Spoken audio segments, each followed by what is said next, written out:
भाग्याच्या रेखात दडले जीवन हे, का अधिक असे वावणे ना कुणास कळले हे. रेखा ही भाग्याची, रेखा ही भाग्याची, रेखा ही भाग्याची, रेखा ही भाग्याची.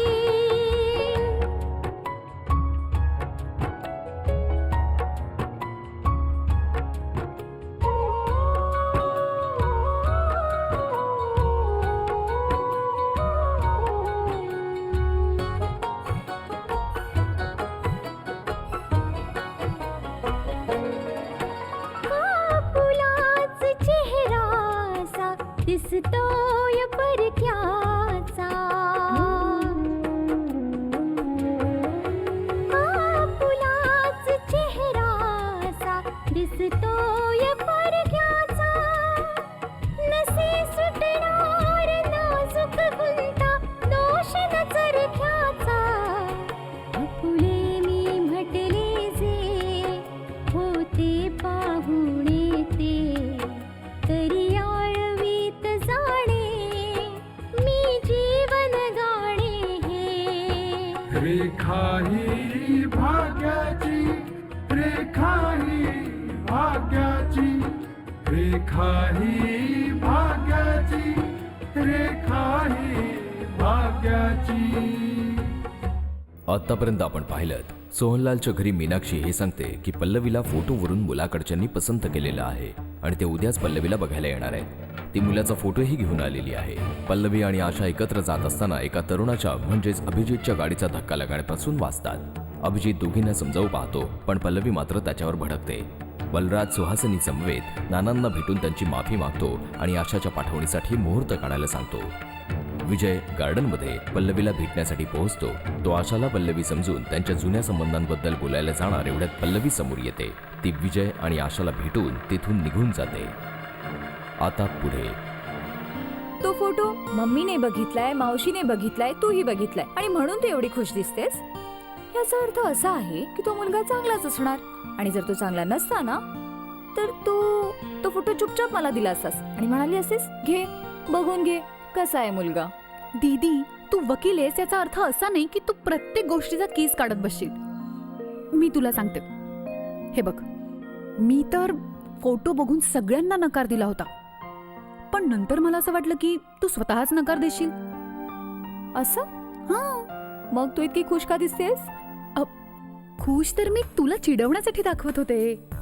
फोटो बघशील ना तू, मग कळेल तुला कसा टिकोजीराव नवरा मिळालाय तुला. नको रे देवा. हो का? अगं आता तर म्हण फोटो बघायचा तुला.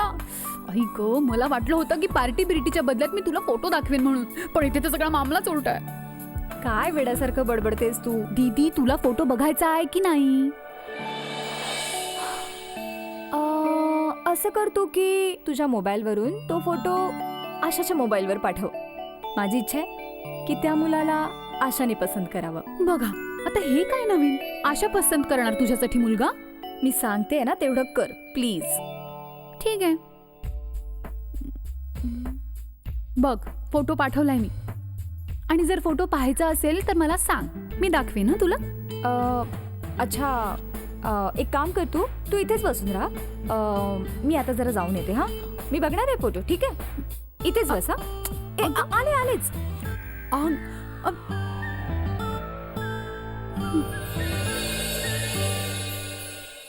हॅलो. नमस्कार बाबा, मी गायत्री बोलतेय. अगं सुखी राहा. कसा काय फोन केलास बेटा? मी तुम्हा सगळ्यांना आमंत्रण देण्यासाठी फोन केलाय. अरे वा, कोणत्या गोष्टीसाठी आमंत्रित करणार आहेस तू आम्हाला? बाबा, उद्या पल्लवीला मुलाकडचे बघायला येणार आहेत. फोटो तर दाखवून झालाय आणि बहुतेक सगळ्या गोष्टी ठरलेल्याच आहे. बहुतेक असं वाटतंय उद्या लग्नाचा मुहूर्तही पक्का होईल. अगं ही तर खूपच आनंदाची गोष्ट आहे. बघ किती योग जुळून आलाय की उद्या मी आशाच्या पाठवणीचा मुहूर्त पाहणार आहे आणि उद्याच लग्नाचं पक्कही होणार आहे पल्लवीच्या. चांगलं आहे ना बाबा. दोन्ही मुली आपापल्या सासरी जातील, आपापल्या घरात सुखाने नांदतील. अजून काय हवंय आपल्याला? बरोबर आहे गायत्री. माझी तर ईश्वराकडे नेहमीच ही प्रार्थना असते. बाबा, उद्या सकाळी विसरू नका हा. ते लोक दुपारपर्यंत येणार आहेत, पण तुम्ही सगळे मात्र त्या आधीच पोहोचा बरं का. बेटा, अगं मी कसा काय विसरेन सांग मला. मी विसरणार नाही. ठीक आहे बाबा, नमस्कार. सुखी रहा बेटा. गायत्री आता पूर्णपणे बदलली. मी तिला मुलीप्रमाणे मानतो आणि ती पण मला वडिलांप्रमाणे मानू लागली. म्हणूनच हे नातं जपण्यासाठी मला तिथे जावंच लागेल. माझ्यासाठी नाही तर माझ्या माणसाच्या आनंदासाठी जायलाच हवं मला.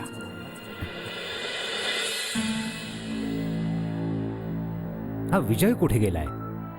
अहो, आता त्यालाही कळायला हवं ना की आशाच्या पाठवण्याच्या बाबतीत आपण सगळ्या गोष्टी ठरवल्या आहेत ते. मम्मा, विजय, कुठे गेला होतास तू? आम्ही केव्हापासून तुझी वाट पाहतोय बेटा. मम्मा, मला पल्लवीने भेटायला बोलावलं होतं. विजय बेटा, आम्हा दोघांना तर तुला एक खुशखबरी द्यायची होती की आशाच्या पाठवणीच्या सर्व बाबी आम्ही ठरवल्यात आणि उद्याच तिच्या पाठवणीचा मुहूर्त देखील काढला जाणार आहे. चांगली गोष्ट आहे पप्पा. पण पल्लवीने तुला का बोलवलं होतं? पल्लवीने मला आशाला भेटवण्यासाठी बोलवलं होतं. मग तू आशाला भेटलास? हो मम. पाठवणीच्या बातमीमुळे आशा खुश तर आहे ना? आता तर तिची काही हरकत नाही ना? तिची काय हरकत असणार मामा. ॲक्च्युली आशा आणि पल्लवी दोघींनी मिळून तडजोड केलेली. चांगलं झालं विजय, खूप चांगलं झालं. आणि मला तर असं वाटतं की ती तडजोड सर्वात चांगली असते जी सर्व लोकांचा आनंद वाढवण्यासाठी कामी येते. आणि या बाबतीत तर मी पल्लवी आणि आशा दोघींचंही कौतुक करेन की दोघींनी योग्य निर्णय घेतलाय. असो, आम्हाला तर त्या दिवसाची ओढ आहे ज्या दिवशी आशा पाठवणी होऊन या घरामध्ये येईल.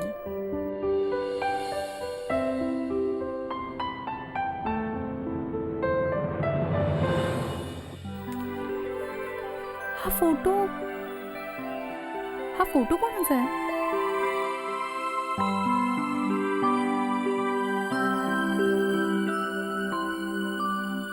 अगं कृतिका, हा फोटो कोणाचा आहे? अगं दीदी, हे तेच महाशय आहेत ज्यांच्या बरोबर पल्लवी दीदीचं लग्न ठरलंय. काय? आणि माहितीये, उद्या ते दीदीला बघायलाही येणार आहेत. अच्छा, हा. आणि पल्लवी दीदीने त्यांचा फोटोच पाहिला नाही अजून. म्हणत होती पहिली पसंती ना आशाच करेल. अच्छा, पल्लवीने फोटो नाही पाहिला अजून? नाही ना दीदी, पल्लवी दीदीने फोटोच नाही पाहिला अजून. बरं आशा दीदी, सांग ना, तुला कसा वाटला हा मुलगा? छान आहे. बरं ऐक, हा फोटो चुकूनही पल्लवीला दाखवू नकोस, अजिबात नको. पण का नाही ते तर सांग. मी तुला नंतर सांगेन ते, पण आता मी जे सांगितलंय तसं कर. अच्छा, मग तू पल्लवी दीदीशीच फोनवर बोलून घे. ठीक आहे, ओके, बाय. मी तर चालले आणि माझ्या बरोबर या मोबाईल मधला फोटोही चाललाय. Okay, bye. अरे, हिला काय झालं? हॅलो. अरे, इतकी का हसतेस? आणि कृतिकाला काय झालंय? स्वतःसोबत मोबाईलही घेऊन गेले. काय झालंय? मीच सांगितलंय तिला. आणि तसंही उद्या तुझं बुजगावणं येतच आहे. उद्याच बघून घे त्याला. आशा, हे काय बोलणं झालंय? अरे, मग दुसरं काय बोलणार? आता संपूर्ण रात्र हा विचार करण्यात जाणार आहे की महाशयांचा चेहरा कसा आहे. आता बोलशील की तो मुलगा कसा आहे? आय मीन, मस्करी बंद कर आणि मला खरं सांग. आणि जर तुला तो मुलगा पसंत नाहीये तर पहिलेच सांग ना.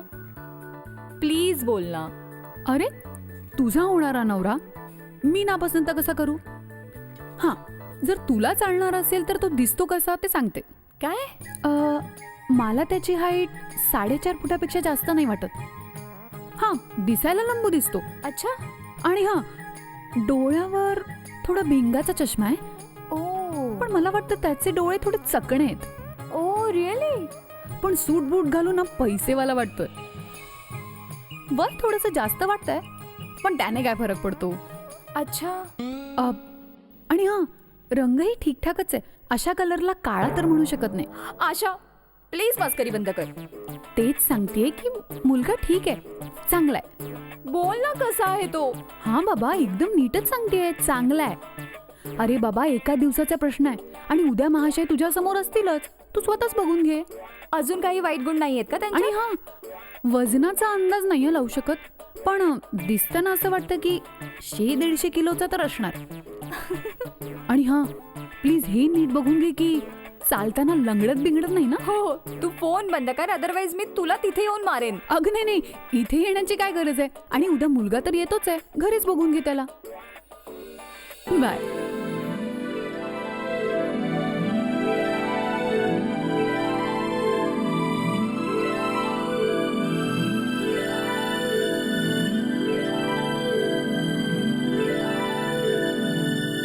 रेखा ही भाग्याची. दीदी या स्थळामुळे खूप खुश आहे. तिला वाटतंय की त्या कुटुंबात पल्लवी खूप सुखात राहील. होय गायत्री, परिवार छोटा आहे, सुसंस्कृत आहे, पण पल्लवीला सुद्धा मुलगा पसंत पडायला हवा ना. बघ, त्यांनी त्यांच्याकडून सगळं काही फायनल केलंय, पण जर पल्लवीला तो मुलगा पसंत नाही पडला तर? तिने आणलेला आहे फोटो आणि पल्लवीने नक्कीच बघितला असेल. गायत्री, आजकालच्या जमान्यात कुरूपात कुरूप माणसाचाही चांगला फोटो काढता येऊ शकतो. आणि हे मी तुझ्याशी यासाठी बोलतोय कारण उद्या मुलाकडचे पल्लवीला बघायला आपल्या घरी येत आहेत. आणि जर पल्लवीला मुलगा पसंत नाही पडला तर आपण काय सांगायचं, काय करायचं? मुलगा पसंत नाही पडला तर नाही करायचं लग्न. आणि तसंही फक्त मुलगाच नाही, पल्लवीला घरातली माणसंही पसंत पडायला हवीत ना. बरोबर आहे तुझं गायत्री. खरं तर मलाही तुला हेच सांगायचं होतं. पल्लवी आपल्याला आपल्या मुलीसारखी आहे. आणि जर मीनाक्षी रागाच्या भरात येऊन तिचं लग्न अशा तशा ठिकाणी करायला लागली तर मग आपण तिला लग्न करू तर नाही देणार ना. नाही, असा काही हट्ट नाहीये. दीदीने हे लग्न रागारागात नाही ठरवलं. आणि मी फोटो बघितलाय ना, मुलगा हँडसम आहे, चांगला शिकलेला, इंजिनिअरिंग करतोय. मला विश्वास आहे सगळं काही चांगलं होईल. साहेब, जेवण तयार आहे आणि मी ते टेबलावर लावलंय सुद्धा. आज मी इतकं झक्कास जेवण बनवलंय की मी कमालच केली आहे. आधी मी जेवण बनवलं, त्यानंतर सलाड कापलं, मग मी पापड तळले आणि बस त्यानंतर बबलू बस. इतकं सगळं बनवायची काय गरज होती? बाई साहेब, एवढं मोठं टेबल आहे, फक्त जेवण मांडलं असतं तर चांगलं दिसलं नसतं, म्हणून मी याकरता सलाड ठेवलंय, पापडही लावलेत. आता कसं टेबल भरल्यासारखं दिसतंय बघा. आता प्रश्न हा उभा राहतो की जर जेवणाबरोबर सलाड नसतं आणि जर पापडही नसते तर कसं काय झालं असतं?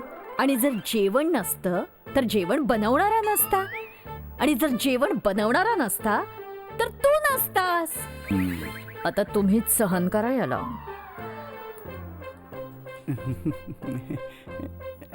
नाही, हा प्रश्न नाहीये. प्रश्न हा आहे की जेवणाची जर गरज नसती तर काय झालं असतं बघा. जेवणाची गरज भासलीच नसती तर काय झालं असतं मी सांगतो. मी आज सांगणारच आहे तुला. खाण्याची गरज भासली नसती तर प्रत्येक माणूस निकम्मा झाला असता. आणि जर प्रत्येक माणूस निकम्मा असता तर त्याने ना काही काम केलं असतं ना धंदा केला असता. कोणी इथं झोपला असता, कोणी तिथं झोपला असता, कोणी इकडे गेला असता, कोणी तिकडे गेला असता. ना कोणी छोटा असता, ना कोणी मोठा असता, ना कोणी मालक असता, ना कोणी सेवक असता, ना कोणी चोर असता, ना कोणी पोलीस असता, ना कोणी सोहनलाल असता, ना कोणी बबलू असता. समजलं तुला की समजावू अजून?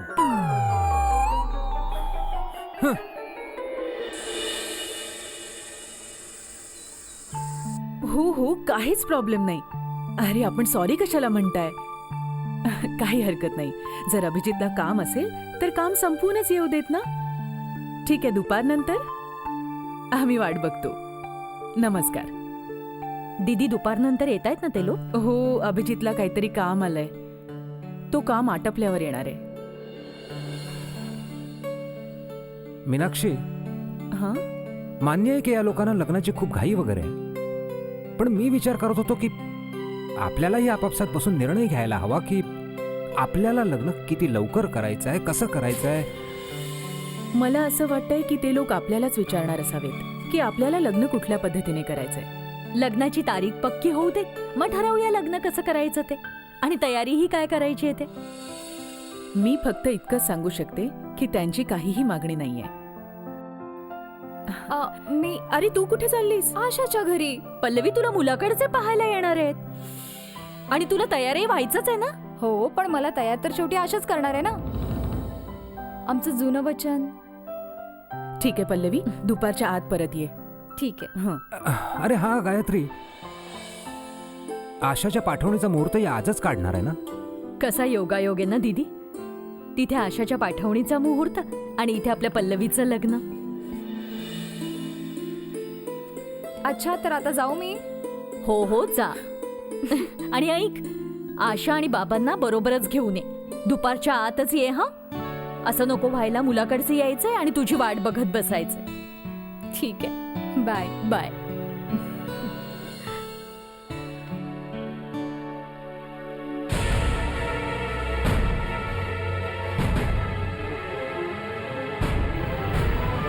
रेखा ही भाग्याची. गुरुजी, यावेळी आशाची योग्य मुहूर्तावर पाठवणी व्हायला हवी. मग बघा ना, एखादा चांगलासा मुहूर्त निघतोय का? गुरुजी, या महिन्यात काही मुहूर्त कमी आहेत का? होय बाळा, मुहूर्त कमी तर आहेत, परंतु मुहूर्त आहेत. 19 तारखेचा मुहूर्त लग्न मुहूर्त पण आहे आणि पाठवण्याकरता पण चांगला आहे. अच्छा. 19 तारीख. गुरुजी, आणि त्यानंतर? बघा, त्यानंतर खूप उशीर होईल, खूप वाट बघावी लागेल. शुक्र अस्ताला जातोय, त्यानंतर ना लग्नाचा मुहूर्त आहे ना पाठवणीचा. कमीत कमी 3 महिने वाट पाहावी लागेल तुम्हा लोकांना. 3 महिने? नाना काय, हे बघा, 19 तारखेला अजून वेळ आहे आणि 19 तारखेला पाठवणी पण होऊ शकते. हे बघ आशिष, 19 तारखेला शुभमुहूर्त आहे, तेव्हा माझ्या आशाची पाठवणी देखील 19लाच होणार आहे. नानू,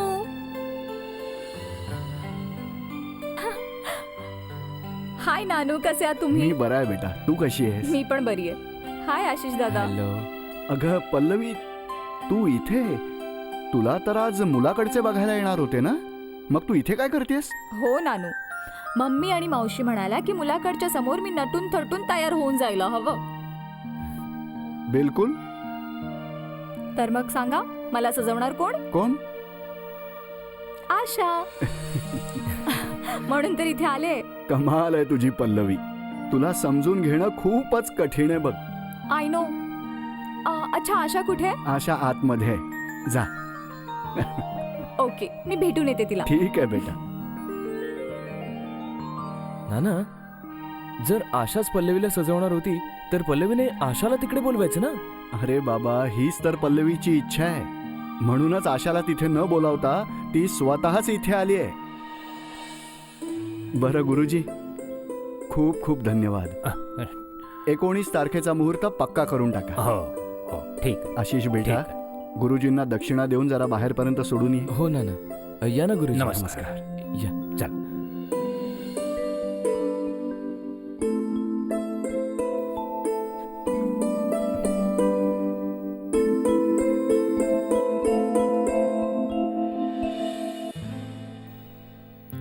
तू पण कमाल करतेस पल्लवी. पप्पा मम्मी तुझ्याबद्दल काय विचार करत असतील? अरे, ते दोघं काही विचार करत नसतील. मी त्यांना सांगून आले की तू मला तयार करणार आहेस म्हणून. ते दोघं काही म्हणू न म्हणू, पण चांगलं वाटतं का? तिथे मुलाकडचे तुला बघायला येणार आहेत आणि तू सरळ उठून इथे आलीस. किती वाजता येणार आहेत? ते लोक दुपारच्या नंतर येणार आहेत. तू टेन्शन का घेतेस? आपल्याकडे भरपूर वेळ आहे. ठीक आहे, आज तुला मी अशी सजवणार आहे की मुलाकडचे बघतच राहतील. म्हणजे त्यांनी मला पसंत करावं असंच वाटतंय ना तुला? हो. आणि तुला काय वाटतं? मला हे जाणून घ्यायचंय की तुला काय वाटतंय. त्याने मला पसंत करावं की नाही? मला तर असंच वाटतंय की त्या लोकांनी तुला पसंत करावं. हो, तो मुलगा जो काळा आहे, जाड आहे, ठेंगणा आहे, टकला आहे, पण तरी सुद्धा त्याने मला पसंत करायला पाहिजे. पण का? कारण तो मुलगा खूप चांगला आहे. हो का? तुझा माझ्या बोलण्यावर विश्वास नाहीये? बिलकुल विश्वास नाहीये. आता तर बिलकुलच विश्वास नाहीये.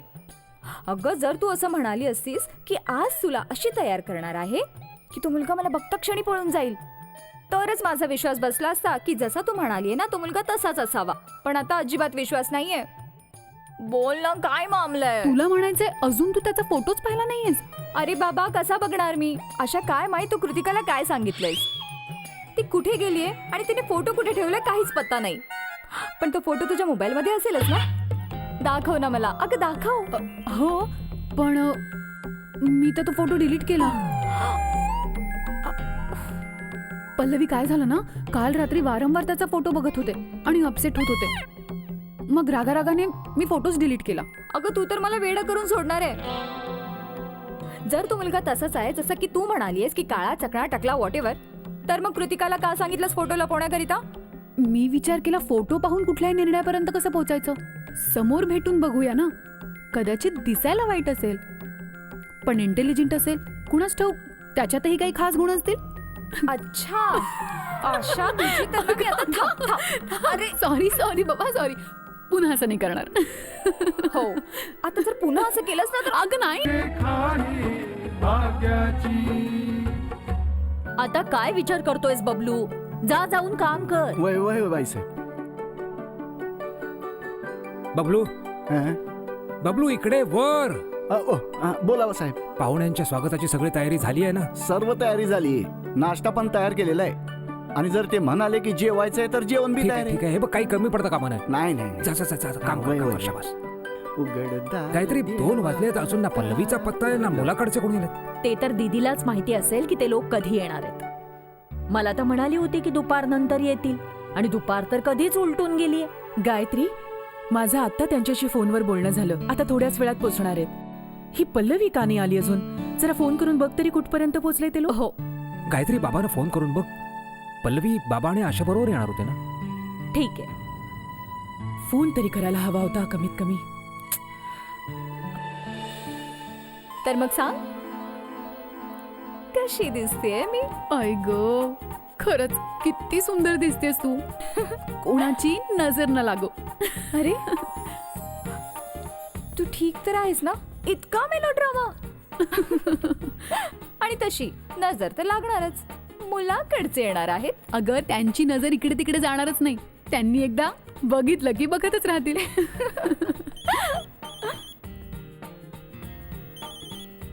हॅलो. हॅलो आशा, कशी आहेस तू? मी ठीक आहे दीदी. तुम्ही कशा आहात? मी ठीक आहे. तुझ्याशिवाय आता घर इतकं सुनसुन वाटतंय ना.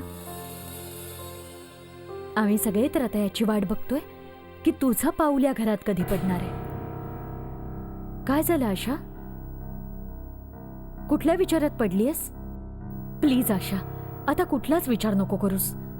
आम्ही सगळ्यांनी जे काही केलंय त्याची शिक्षा आम्हाला मिळाली आहे. नाही रिधिमा दीदी, असं काहीही वाटून घेऊ नका. मी आधीही तुम्हा सर्वांचा मान ठेवत होते आणि आजही ठेवते. मग कधी येणार आहेस तू?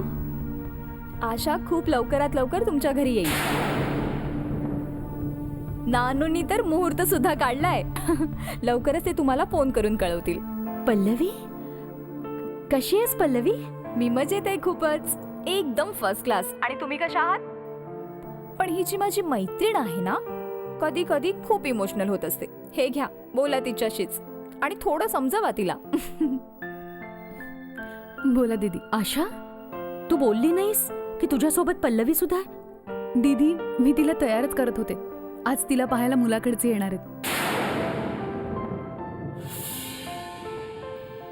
ओह, ही तर खूप चांगली बातमी आहे. फक्त आता लग्न लवकर जमलं की मग सगळं जुळून येईल. माझ्याकडूनही पल्लवीला खूप शुभेच्छा आहेत असं सांग.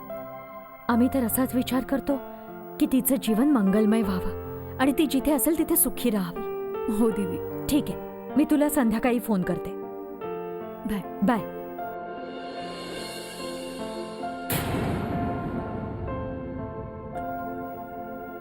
बोलून झालं तुझं?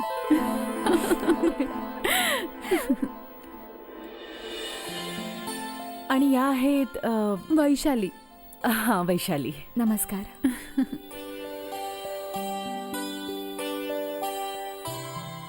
पल्लवी, हे आहेत अभिजित. नमस्कार.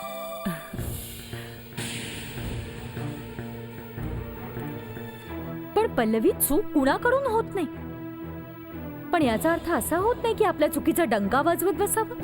आणि तू तर अशी कुठलीही चूक केली नाहीयेस जी विसरताच येणार नाही. ही सोयरीक जुळल्यामुळे सगळेजण किती खुश आहेत ते बघ. आणि तुझ्या या चुकीमुळे सर्वांच्या आनंदावर विरजण पडणार आहे. ही गोष्ट लक्षात ठेव.